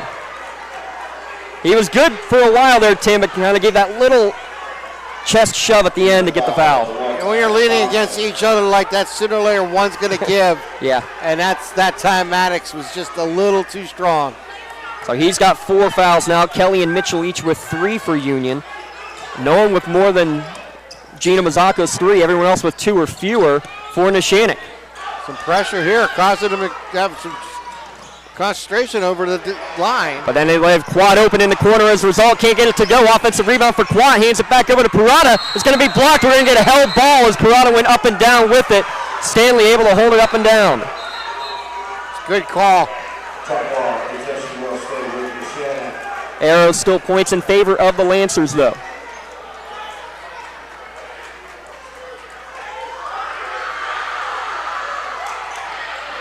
Ran for 3, no good. Stanley will grab the bound. Kelly thought about it. Gets inside the arc, drive in, hand off for Jamel Mitchell. Nice strong play. Mitchell looked like he almost intercepted that pass. Looked like he was trying to get it into Stanley. But he says, I got room, I can make this play, and he does. With 4:20 remaining, the first points in the second half for Union by somebody not wearing jersey number 2. It's number 32, Jamel Mitchell. Yeah, they definitely need a couple of other options here in the last 4 minutes of this game.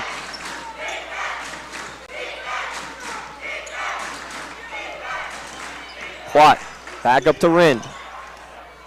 Down low to Parada. Good pass back door looking for Mazzacco, and I think they're going to get Eckerd with a hook. His second, team's 4th, so it'll be free throws the rest of the way now. Any more fouls against the Scotties? Only one team foul against the Lancers, so they're in great shape. Yeah, especially playing with the shorter bench. They've done a great job of avoiding any foul trouble. Neshannock can be patient against the zone. They got the 2-point lead with 3.5 minutes to play. It's the most points they've given up in a game all year. Rind in the lane over the top of Jamel Mitchell. He's got 21. Ties his season high. 2-possession game.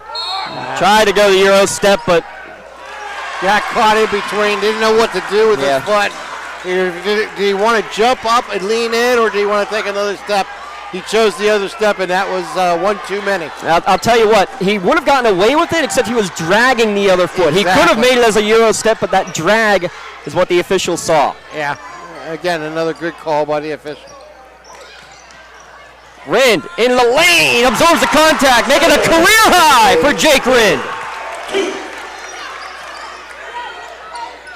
23 points for the senior. Thompson, Mitchell says, I'll take a 3. He hits them in gym class all the time, he tells me. That one, though, doesn't go. Probably not the shot Coach Stanley would be looking for. Mazzacco. Big possession here for Neshannock. Can they stretch it out to a 3-possession scenario where they're up by 6? They can afford to be patient, though. And now with Mazzacco out there, and Mazzacco has an extra ball handler on the court as well. Union back into man-to-man for the first time really since the opening minutes of the game. Nice screen and roll to get it to Parada, the floater with the soft touch. Parada with 18, averaging over 13 a game. You're seeing them really extend here tonight. Stanley out to Eckerd. He jumps into the lane. His shot no good. Flying for the rebound. Wren able to snag it. And now it's a question, too, of when does Union have to go and put somebody on the line. Right now, I think. And we have a whistle, and we are going to get a foul. Fifth. So he will exit the game here. Yeah, tried to go for the ball, but over-aggressive after that.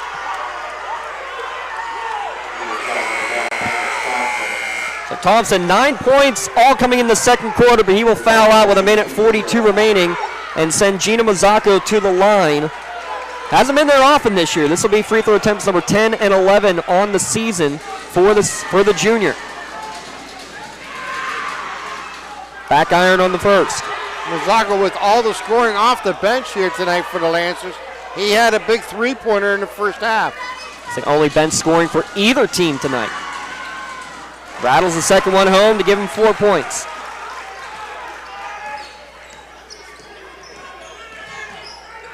Stanley for three. Back iron, no good. Anderton rebound.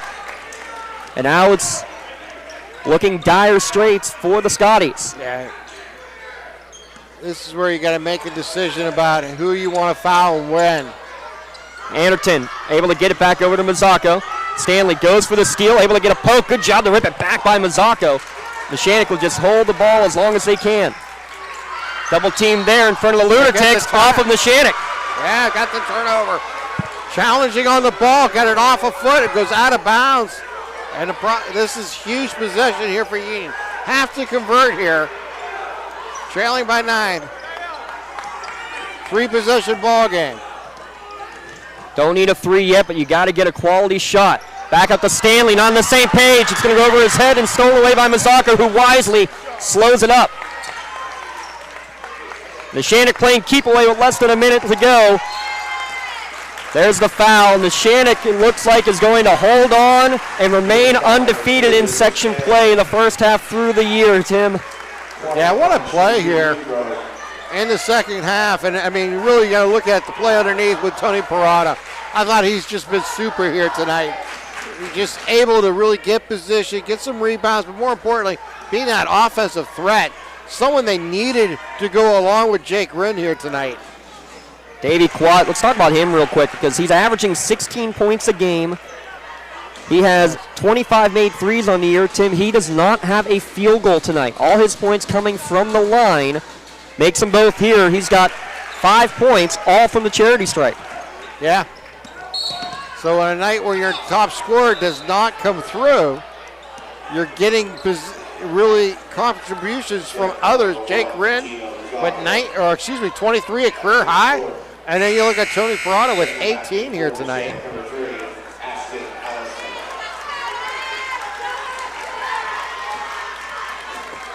He's one off of his career high. That's what you got to do. It's the secondary scoring options. Even though Stanley's got 30-plus points on the night, really didn't get that second scoring option consistently throughout the full 32 minutes, and that's been the difference. Kelly for a long 2, foot on the line, short. Wren rebounds. Now I think you're seeing the experience here of Neshannock coming into play here, especially the fourth quarter. I think the Scotties will call off the Dogs. Neshannock ends the game on a 9-0 run. They move to 7-0, perfect through the first half of the section season. Your final score, Neshannock 63, Union 52. Outscoring the Scotties 15-6 in the final frame. We'll be back with our Tri-County Principals postgame show in a moment on the Lawrence County SportsNet, powered by LCAP.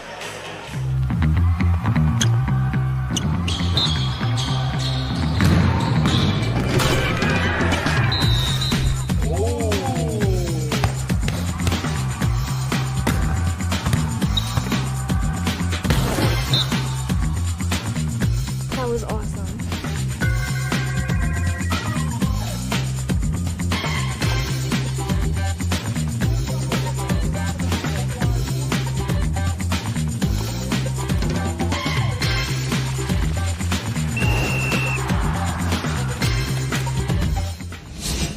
Your hip, your knee, your shoulder, whatever has been holding you back, UPMC Orthopedic Care is where you'll find experts to help you get back to a better quality of life. UPMC is pioneering minimally invasive surgeries, and we offer personalized treatment plans and same-day surgery to get you home and moving sooner. It's your ankle, your elbow, your hand, and it's your move. Visit upmc.com/ortho to learn how UPMC can help. I love what I do because coming in every day is different. How can you not enjoy these kids coming up and hugging you and giving you these great smiles all throughout the day? You guys ready? Seeing the progress that our kids make every single day is one of the reasons I love coming to school. What should we do? We have fun. LCAP Early Learning Centers is hiring. Help empower young minds in Lawrence County and become a superhero today. Apply at lcap.org. Lawrence County SportsNet is proud to honor Union's Lucas Stanley as a December Red Zone Male Athlete of the Month for scoring his 1,000th career point in the season opener.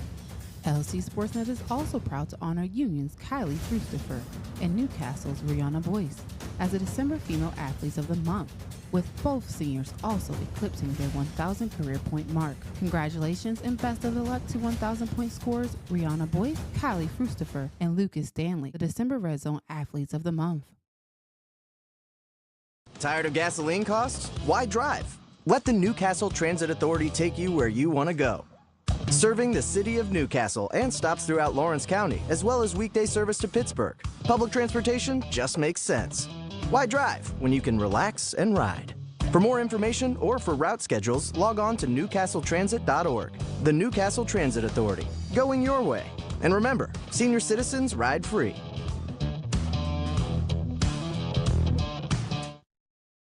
Looking for a unique way to expand your business? Advertise on the Lawrence County SportsNet and be seen by thousands of viewers in the area and around the country on over 100 broadcasts each year. Visit lcsportsnet.com and click Advertise with LCSN. When it comes to shopping for insurance, there are thousands of options out there. MVP Insurance proactively shops and compares your policies to find the best coverage and rate. Josh Madur and David Verratti want to provide you with the level of personalized service that you know that you are the MVP of their agency. They simplify insurance so you can live stress-free. Visit one of the locations in Xenia Leopold or in New Springfield, Ohio. Call MVP for the win. Proud sponsor of the MVP of the game on the Lawrence County SportsNet. It's the Tri-County Principals postgame show here on the Lawrence County SportsNet, powered by LCAP. An exciting game to end the first half of section play. Final score, Neshannock 63, Union 52. The scoreline doesn't do the game justice. Neshannock able to end the game on a 9-0 run. A game of runs it was here today. Tim Continenza. Both teams basically throwing haymakers. Not quite literally, kind of close at times. It felt like we were getting there, but a physical game, a hard-played game, a fast-paced game. Exactly what you would expect when these two teams, such local rivals, their first section game since 2010. Tim, this was an absolute dandy here tonight, and Neshannock able to pull away late. Yeah, Neshannock played just great basketball down the line as they outscored Union 15-6 in the fourth quarter. But really when you come down to it, you look at it, it was a game of runs, a game of defensive plays, and getting opportunities. But when I really look at just the stat line and looking back, thinking about the game, is Neshannock really had no answer for Lucas Stanley, but no one has this year. Let's be honest. He's just been such a prolific scorer against any team so far this season, and he showed that again here tonight. But when you look at Neshannock, they were able to get that third option. They had two tonight, and Rin and Parada, and Davey Quat had an off night. Yep. He's their leading scorer. He didn't really was able to do it. Got all his points from the line, but it was Taylon Anderton coming off, late in the second half, being able to find his shot, because he was really quiet in the first half, maybe the first 4 minutes of the third quarter, and then he finally started to find his range. And once he found his range, he went off, and that gave him that third option. And that was really the difference here tonight. You look at the score, 63-52, 11-point win. Well, he had 9 tonight, and that was really that difference in having that third option, where Union really didn't have a third option here tonight. Maddox Thompson gets hot in the second quarter with 9 points, but nobody else came close to double digits for Union. And I think that's really when you get down to it, you compare, how the scoring happened here tonight. It was 3 that really came alive for Neshannock. 1 had a super night, and he had some help, but not enough help from the rest of the team. Yeah, those 3 threes, by the way, came in a 2-minute span in the third quarter. Those were his only points in the game, but they came at a crucial time as Union had taken the lead 39-35. He hits those threes. There was also a 2-point bucket in there as well, and Neshannock didn't trail the rest of the game. So we'll put a little asterisk on that one there for a minute. I think we're going to be talking about that one here in a couple of moments. But Tim Continence, let's take a look at the scoring recap, recapping tonight's Geneva game with the Gem Master Builders and Craftsmen scoring recap. You got it there, Tim? Yeah. Well, let's look first for the Union here tonight. Maddox Thompson had 3 threes and a total of 9 points here in the game. Lucas Stanley led all scores tonight with 31. Landon Eckert with 4. Jordan Kelly had 4, and Jamal Mitchell also chipped in with 4. They had no scoring from the bench here tonight for the Scotties. For Neshannock, they were led in scoring here tonight by Jake Grin with 23, and Tony Parada chipped in 18. As those were your 2 high scores, as we mentioned earlier. Taylor Anderton had 9, Davey Quat with 5, Ashton Allison with 4, and coming off the bench with 4 big points here tonight was Gino Mazzocco, as he led all scoring off the bench for both teams, as the only one who did get in the scoring column off the bench for either the Lancers or the Scotties here tonight. 11 of 17 from the line for Neshannock, 8 of 9, all from Stanley actually from the line for the Union Scotties. Stanley with 6 rebounds, Rind with 7 rebounds unofficially. We'll get the official numbers eventually as well. There's your Gem Master Builders and Craftsmen scoring recap. We'll get a chance to talk. Who do we want to talk to first? We'll talk to Jake first. There we go. There you go. What's up, Jake? Not much. I'm feeling great after that win. I'll bet. You were feeling good right off the bat, Jake. 10 of the first 12 points. You only had 10 threes all year. What'd you have for dinner tonight to put you in the 3-point shooting mood tonight? I had some bagel bites. Well, remember that for next game. Yes, sir. Just talk about what's going through your mind as the first one goes, and then boom, 2 more right off the bat. Well, I was just trying to take my time and step into it and make some shots. I haven't been the best from 3 this year, but I was just really trying to focus, and the first one fell, and that's always a good sign, so I felt good. What is it about these county games? Because you had some of your best games last year in the big Mohawk back and forth there in the playoffs. What is it about these county games to get you guys, and you particularly, revved up? I don't know. I wish I could get that fired up for every game. It's just the rivalry. I mean, I love playing county schools. Everyone's fired up for it. It's a great atmosphere, great fun. Talk about the overall. Your leading scorer on the team, Davey, has an off night, but everybody else willing to step up. I mean, you tie a career high. Parada's right there with a career high. What does that say about the team that you guys have, that anybody can score on any given night? I think we're just very resilient. We have a lot of scores, but we have to be ready to move the ball and really see who's getting keyed on. Like tonight it was Davey. It's usually going to be Davey because he's our top scorer. We kind of just feel it out and go from there and make plays. Talk about just the presence of what Tony Parada brings to your team and what he did on the inside, not just defensively getting rebounds, but his positioning offensively and being able to put the ball in. Oh, it's amazing. He's been doing a great job this year. Just his presence on the inside is huge.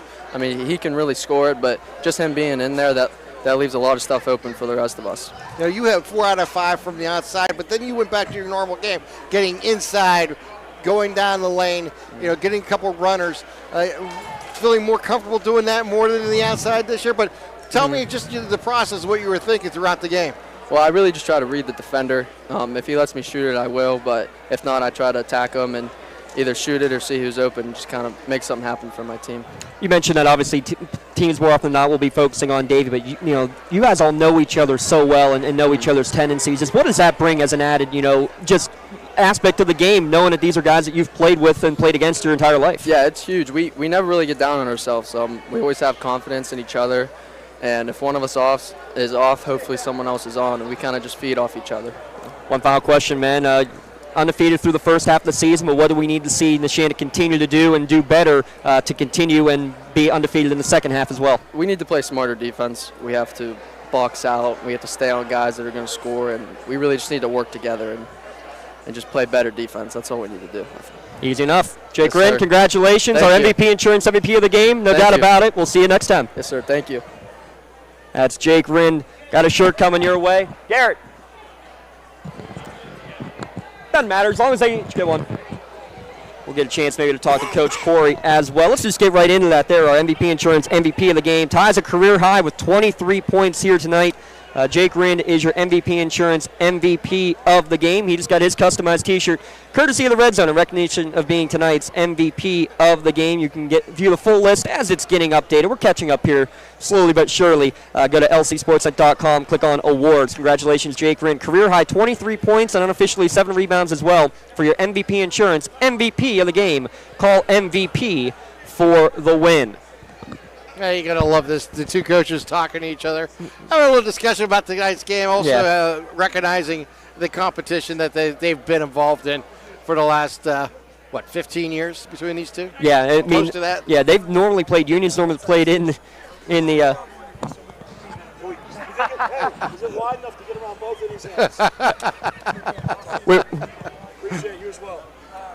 We appreciate both Coach Stanley and Coach Corey. No doubt about that. We'll get Coach Corey on here now. Coach Corey, I mean, what more can you say? A team, you start off hot, you fight off a 14-0 run of your own, and you're able to pull away late. You got to be proud of this gritty performance from your team tonight. Yeah, total toughness along all levels. I didn't think we were tough enough at halftime, and that's something we talked about. They were the tougher team in the first half, and I just thought in small areas that it showed, and so we had that talk at halftime, try to get us refocused a little bit, and I think that's what I just told him was the second half I thought was a really strong performance from us. Was it part of your game plan to have a kid who only hit 10 3-pointers coming into the game to be knocking them down right off the bat? I mean, they didn't hit the rim either. Those are one of those that.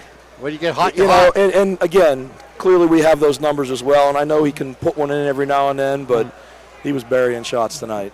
Well, and talk about Talent Anderson as well. He had a rough shooting night early, but shooters keep shooting. He hits 3 in a row in a clutch moment there in the third quarter. Yeah, he had a great third quarter. And I didn't really realize this till after, but going into the locker room, finding out Dave Quat didn't have one field goal in the game, and we were still able to get a double-digit win.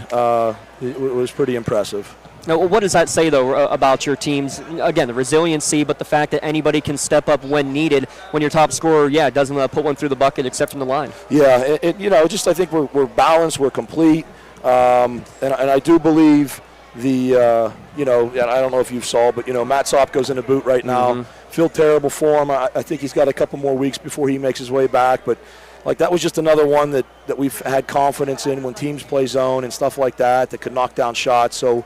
Not having Matthew with us right now is also a factor in all this. But, definitely a very tough, gritty performance by our guys. The resilience was great, and, couldn't be more proud of them. As you mentioned earlier, Dave Quat didn't have a field goal in the first half. He only had 5 from the line.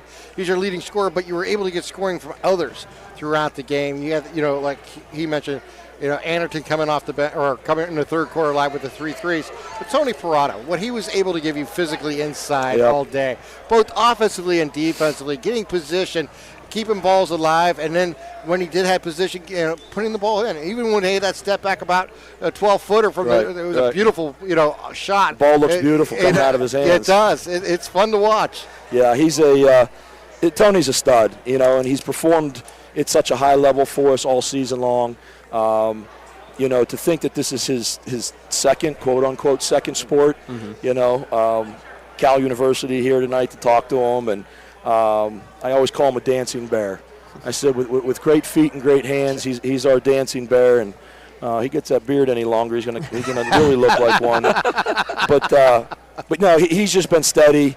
And the biggest thing about Tony is he's our heartbeat. He's getting after these guys. He's motivating these guys, and he's just such a special young man that just lucky to have him. And hopefully can keep it rolling for us. Just talk about this stage of the season being undefeated in section play and only having the one defeat in the first half. Yeah. Just staying focused, talking about what type of approach you take now going into the second half. Yeah. No, like I was telling Mark before the game, I said we got these three, we got obviously Union tonight, we got Olsh on Friday, we got Shenango on Tuesday. Just some huge games back to back, and it's one game at a time. Told them to enjoy it tonight. And tomorrow we'll turn our attention to Olsh. But it's just night in, night out. I want us to come. I want us to play as hard as we can. I think we can play a lot smarter. And I keep telling our guys that once we can play as intelligent as we're capable, and I think we do play as hard as we can. We'll get those two things to mesh. I think we definitely have something. How nice is it, though, to have being back in 2A, having more of these county rivals? I know you've played Union pretty much every year in one of the tournaments for about the past 15. Yeah, we've always kept them in our Christmas tournament, yeah. But to play them, now playing them twice, a home and home every year, I mean, minus the headaches that I'm sure you guys are both going to have at the end of the night. But just talk about what that means to be able to have these great county rivalries. Yeah, it's awesome. This takes me back to my days, when I first got here, we were single A. Mm-hmm. And the battles we had with Union were just, unbelievable games. And, when they realigned everything, a lot of those memories come back. And, it's definitely great to, be in the section with Laurel and Shenango and Union and have those rivalries. And we were still able to play Mohawk this year in our tip-off tournament. It's what high school athletics is all about. I thought the gym was decently full tonight. I know the roads and stuff like that, and it being a Tuesday night. But these games are great for our communities. They're great for our kids.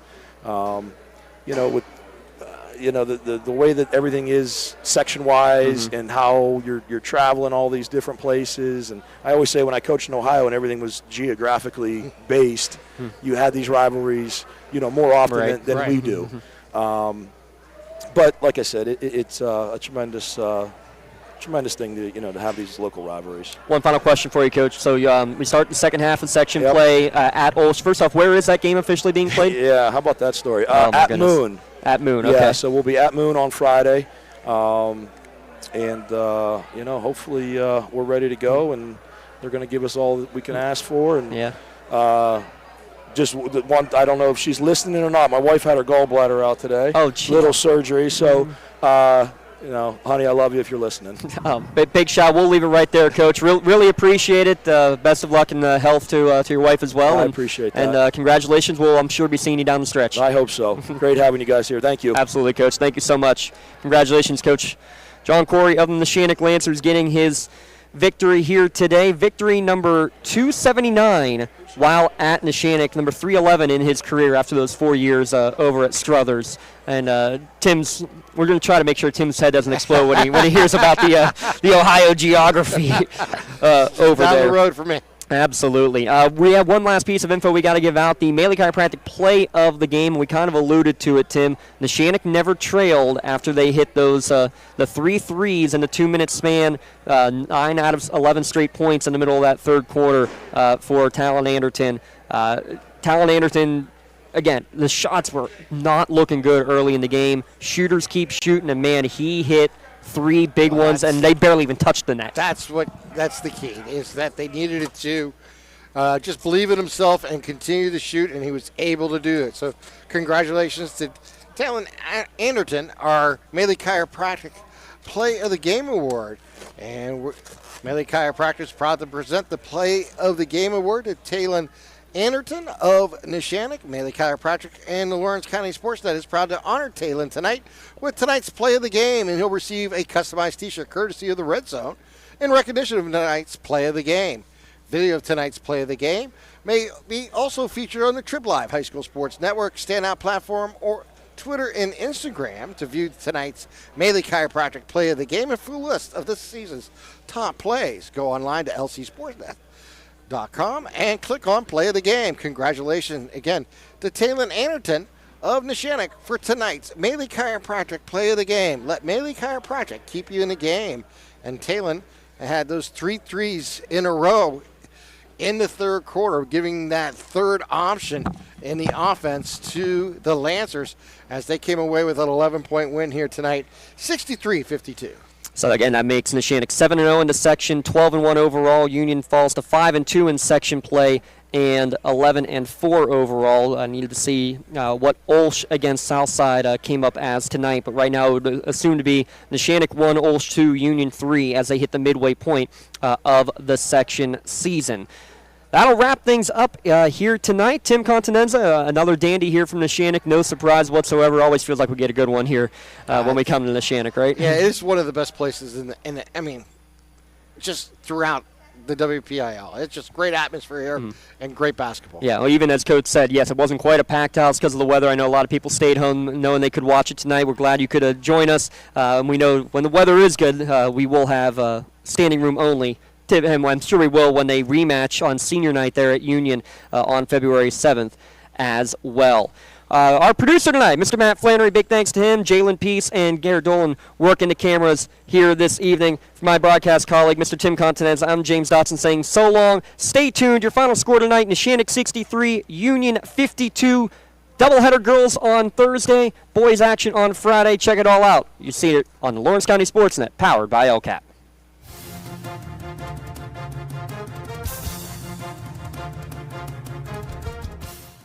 Your voice for Lawrence County sports.